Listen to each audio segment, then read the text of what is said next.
ఓం శ్రీ భద్రకాళి జ్యోతిష్యాలయం. వ్యాపారం, చదువు, ఉద్యోగం, పిల్లల్లో జ్ఞాపక శక్తి, రాజకీయం, ప్రేమ, పెళ్లి, సంతానం, భార్యాభర్తల మధ్య గొడవలు, కుటుంబ సమస్యలు, అనారోగ్య సమస్యలు, ప్రమోషన్, విదేశీ ప్రయాణం, లక్ష్మీ శాంతి, మనశ్శాంతి, భూ వివాదాలు, నరదృష్టి, నాగదోషం, చెడు దోషాలకు యంత్రాలు ఇవ్వబడును మరియు ఏ ఇతర సమస్యలకైనా పరిష్కారం చూపబడును. ముఖం చూసి జ్యోతిష్యం చెప్పబడును. వనమూలికల వైద్యం చేయబడును. గురూజీ కె శివరామరాజు గారు. Cell number 9010940499.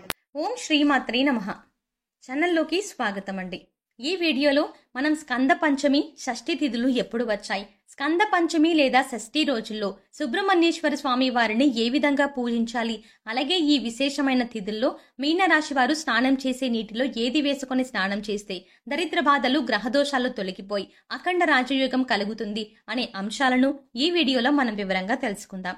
కానీ అంతకంటే ముందుగా మీరు కనుక మన ఛానల్ని ఇప్పటి వరకు సబ్స్క్రైబ్ చేసుకోకపోతే వెంటనే సబ్స్క్రైబ్ చేసుకొని పక్కనున్న బెల్ ఐకాన్ క్లిక్ చేసి అందులో ఆల్ సెలెక్ట్ చేసుకోండి.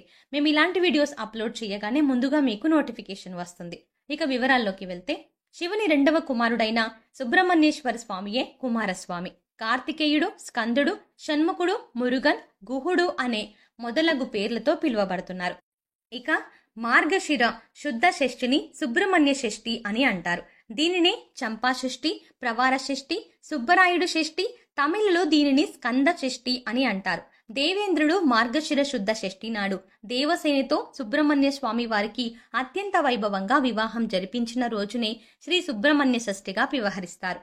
స్వామి నెమలి వాహనారూరుడై 6 ముఖాలు 12 చేతులతో ఉగ్ర రూపం దాల్చి 6 చేతులతో ధనస్సులను, మరో 6 చేతులతో బాణాలు ధరించి రాక్షస సేనను ఒకేసారి సంహరించాలని తలచి సర్పరూపం దాల్చి రాక్షసులను ఉక్కిరిబిక్కిరి చేసి భీకర యుద్ధంలో తారకాసురుణ్ణి సంహరించి విజయుడైనాడు. సర్వశక్తి స్వరూపుడైన ఈ స్వామికి దేవేంద్రుడు దేవసేనతో వివాహం జరిపించిన ఈ రోజును శ్రీ సుబ్రహ్మణ్య షష్ఠిగా పిలుచుకుంటున్నాం. శ్రీవల్లి దేవసేన సమేత శ్రీ సుబ్రహ్మణ్యేశ్వర స్వామి వారికి భక్తులు కళ్యాణోత్సవాలు, అలాగే సహస్రనామ పూజలు అత్యంత వైభవంగా జరుపుతూ ఉంటారు. ఈ స్వామి ఆరాధన వల్ల నేత్ర రోగాలు, చర్మ వ్యాధులు తగ్గుతాయని, పెళ్లి కాని వారికి వివాహం జరిగి సత్సంతాన సౌభాగ్యం కలిగి ఆయురారోగ్య ఐశ్వర్యములతో వర్ధిల్లుతారని భక్తుల విశ్వాసం. అలా సంతానం కలిగిన వారు శ్రీ స్వామివారి సహస్రనామాలలో ఇష్టమైన పేరును వారు బిడ్డలకు పెట్టుకుంటారు. ఈ పుణ్యదినం నాడు భక్తులు ఉదయాన్నే స్నానం చేసి ఏ ఆహారమూ తీసుకోకుండా తడి బట్టలతో సుబ్రహ్మణ్య స్వామి ఆలయానికి వెళ్లి పాలు, పండ్లు, పువ్వులు, వెండి పడగలు, వెండి కళ్ళు మొదలైన మొక్కుబడులు సమర్పించుకుంటూ ఉంటారు. జూలై 10 బుధవారం స్కంద పంచమి, అలాగే 11వ తారీఖున సుబ్రహ్మణ్య షష్ఠి. తెలుగునాట సుబ్రహ్మణ్యేశ్వర స్వామి అంటే నమ్మకం ఎక్కువై, పిల్లలు పుట్టకపోయినా జాతకపరంగా ఎలాంటి దోషాలు ఉన్నా కూడా ఆ స్వామిని పూజిస్తే ఫలితం కనిపిస్తుందని నమ్ముతారు. ఇంతకీ ఆ సుబ్రహ్మణ్య స్వామి జన్మించింది ఎప్పుడు అంటే కుమార షష్ఠి రోజే. శివుడు ఓసారి తీవ్రమైన ధ్యానంలో ఉన్నాడు. ఆ సమయంలో మన్మధుడు ఆయన ధ్యానానికి ఆటంకం కలిగించారట. అంతే, మన్మధుడి మీద శివునికి విపరీతమైన కోపం వచ్చేసింది. వెంటనే తన 3వ కన్ను తెరిచి మన్మధుడిని భస్మ చేసేశాడు. అదే సమయంలో ఆయన నుంచి గొప్ప తేజస్సు కూడా బయటకు వచ్చింది. ఆ తేజస్సుని అగ్నిదేవుడు కూడా భరించలేకపోయాడు. దాంతో ఆయన దాన్ని గంగానదిలో రెల్లు పొదల మధ్య విడిచిపెట్టాడు. ఆ తేజస్సే కుమారస్వామిగా అవతరించింది. కుమారస్వామి అవతరించింది ఆషాఢ మాసంలోని షష్ఠి తిథి నాడే అని కొందరి నమ్మకం. అందుకే ఆ రోజుని కుమార షష్ఠి అనే పేరుతో ఘనంగా నిర్వహిస్తూ ఉంటారు. కుమారస్వామి 6 ముఖాలతో అవతరించాడు కాబట్టి ఆయనకు షణ్ముఖుడు అని కూడా పిలుస్తారు. అందుకే ఆయనను షష్ఠి తిథి అంటే కూడా చాలా ఇష్టం. ఇక ఆషాఢ మాసంలో తను పుట్టినరోజైన కుమార షష్ఠి అంటే మరీ ఇష్టం. కుమార షష్ఠిని 2 రోజుల పాటు ఘనంగా చేసుకుంటారు. ఆ ముందు రోజుని స్కంద పంచమిగా పిలుస్తారు. ఈ పంచమి రోజున ఉపవాసం ఉండి కుమార షష్ఠి రోజున స్వామిని పూజిస్తే మంచి ఫలితం ఉంటుంది. ఈ 2 రోజుల్లో వల్లి దేవసేన సమేతంగా ఉన్న స్వామి ఆలయానికి వెళ్లి దర్శించుకుంటే సంతానం కలిగి తీరుతుంది. ఈ రోజుల్లో స్వామికి అభిషేకం చేయించిన సుబ్రహ్మణ్య అష్టకాన్ని చదువుకున్నా కూడా ఆయన అనుగ్రహం లభిస్తుంది.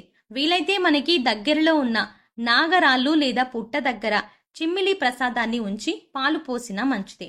స్కంద పంచమి, కుమార షష్ఠి రోజుల్లో ఇలా స్వామిని కనుక ఆరాధిస్తే జాతకపరంగా ఎలాంటి దోషాలు ఉన్నా తొలగిపోతాయట. సంతానం కలగాలన్నా, సంపదలు రావాలన్నా ఈ రోజు స్వామిని పూజించాలి.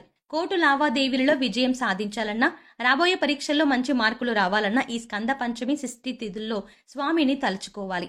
అలాగే ఇంత విశేషమైన రోజుల్లో అంటే స్కంద పంచమి కుమార షష్ఠి రోజుల్లో ఈ రాశి వారు స్నానం చేసే నీటిలో ఏది కలుపుకొని స్నానం చేయడం వల్ల విశేషమైన పుణ్య ఫలితాలు కలగడంతో పాటు స్వామివారి అనుగ్రహంతో సిరి సంపదలు కలుగుతాయో ఇప్పుడు తెలుసుకుందాం. ప్రతి ఒక్కరు కూడా ఆ భగవంతుడి ఆశీస్సులు మాపై ఉండాలని, జీవితంలో గొప్పగా ఎదగాలని కోరుకుంటారు. మరి ఆ దిశగా అడుగులు వేసేందుకు తమ వంతుగా ప్రతిరోజు పూజ చేస్తూ ఉంటారు. పూజ చేసినప్పుడు ఫలితాలు వస్తాయా అంటే మనశ్శాంతి మాత్రం ఖచ్చితంగా వస్తుంది. ఫలితం వస్తుందా అంటే మాత్రం అది వారి పూర్వజన్మ కర్మ ఫలితం మీద ఆధారపడి ఉంటుంది. మరి అలాంటి కర్మ ఫలితాన్ని తగ్గించుకోవాలి అంటే ఏం చెయ్యాలి అనే సందేహం మీకు రావచ్చు. మనం ఏదైనా పని చేస్తున్నాము అంటే అది ఎందుకు చేస్తున్నాము అని తెలుసుకొని చేస్తే మాత్రం దానికి ఖచ్చితమైన ఫలితాలు దొరుకుతాయి. ఈ మాట సాక్షాత్తు వేద పండితులు చెప్తున్నారు. ఇంతటి విశేషమైన రోజున ఈ చిన్న పరిహారం చేసినట్లయితే కుమారస్వామి అనుగ్రహంతో దారిద్ర్య బాధలు తొలగిపోయి సిరి సంపదలు చేకూరుతాయి. చూడటానికి ఈ పరిహారాలు తేలిగ్గా అనిపించవచ్చు, కానీ వీటి ఫలితాలు మాత్రం చాలా గొప్పగా ఉంటాయి. ఇందుకోసం మీకు ముఖ్యంగా కావాల్సింది నమ్మకం. అలాగే ఈ పరిహారం మనకు పనిచేస్తుంది, కష్టాల నుంచి బయట పడేస్తుంది అనే విశ్వాసం. పరిహారంలో భాగంగా ముందు స్నానం చేసే నీటిలో ఏవేమి కలుపుకుంటే మీకు లక్ష్మీదేవి అనుగ్రహంతో సిరి సంపదలు పొందుతారో చూద్దాం. అంతేకాదు వాటిని ఎందుకు కలుపుకోవాలి అనే విషయాన్ని కూడా తెలుసుకుందాం. ఈ సృష్టిలో ప్రతి ఒక్క పదార్థానికి కూడా ఒక ప్రత్యేకత ఉంటుంది. అంతేకాదు మనం కనుక మనసులో బలంగా సంకల్పించుకుంటే ఆ పదార్థంలో ఉన్న గుణం ప్రత్యేకమైన పదార్థాలతో చేర్చి ఉపయోగించడం వల్ల మన సంకల్పాన్ని భగవంతునికి చేరవేస్తుంది. కానీ ఈ పరిహారాలు తేలిగ్గా ఉన్నాయి కదా చేసేద్దాం అని చేసేయడం కాదు, మనస్ఫూర్తిగా నమ్మి చెయ్యాలి. అప్పుడే మీకు సత్ఫలితాలు వస్తాయి.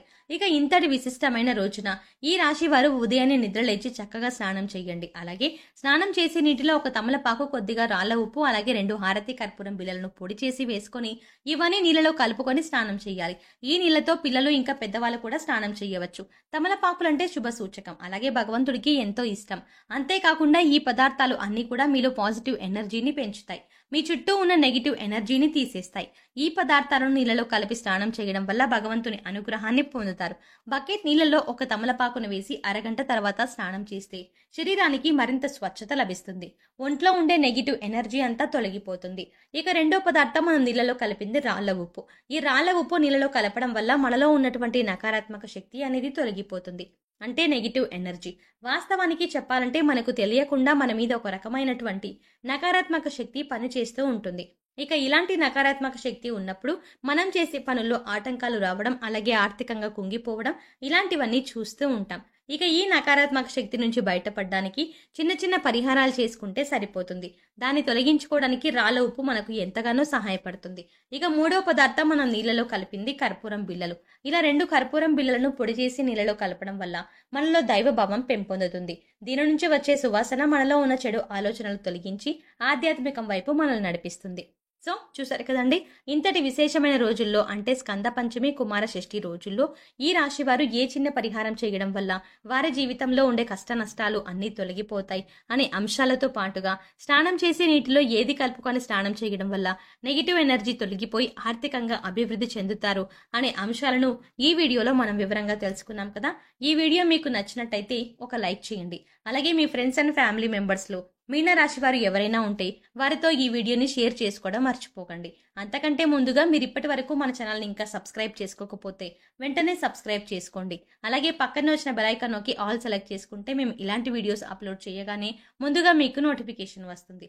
మరో చక్కటి వీడియోతో మళ్ళీ కలుద్దామండి.